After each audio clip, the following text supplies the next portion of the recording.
अगर आपको हमारी वीडियो पसंद आए तो वीडियो को लाइक करें, शेयर करें, कमेंट करें और हमारे चैनल को ज़रूर सब्सक्राइब करें। पाकिस्तान के सीनियर कॉमेडियन तवील अलालत के बाद कराची में इंतकाल कर गए।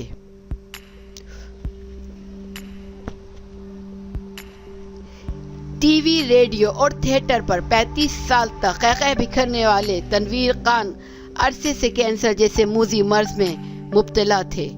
मरहूम की नमाज जनाजा आज बाद नमाज असर रिहाइशगाह फरह सेंटर के करीब वाक़ मस्जिद फारूक आज़म फेडरल बी एरिया ब्लॉक 7 बाग मुस्तफ़ा में अदा की जाएगी। तनवीर खान के पसमानदगान के मुताबिक मरहूम की तदफीन शाह मोहम्मद कब्रिस्तान नॉर्थ कराची में डिस्को मोड़ पे की जाएगी। मुमताज़ कॉमेडियन के पसमानदगान में 3 बेटियां और 1 बेटा शामिल हैं। मरहूम को जनरल ज़ियाउल हक के दौर में इस वक्त बेपनाह शोहरत मिली जब उन्होंने इनकी नकल की। इस जुर्म पर इन्हें सजा मिली और 5 साल के लिए पाबंदी भी सहनी पड़ी। तनवीर खान आखिरी वक्त में माली एतबार से इंतहाई तंगदस्ती का शिकार थे।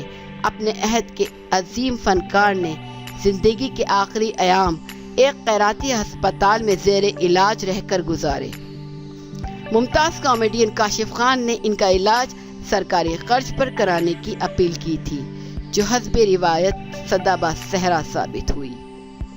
अगर आपको हमारी वीडियो पसंद आए तो वीडियो को लाइक करें, शेयर करें, कमेंट करें और हमारे चैनल को ज़रूर सब्सक्राइब करें।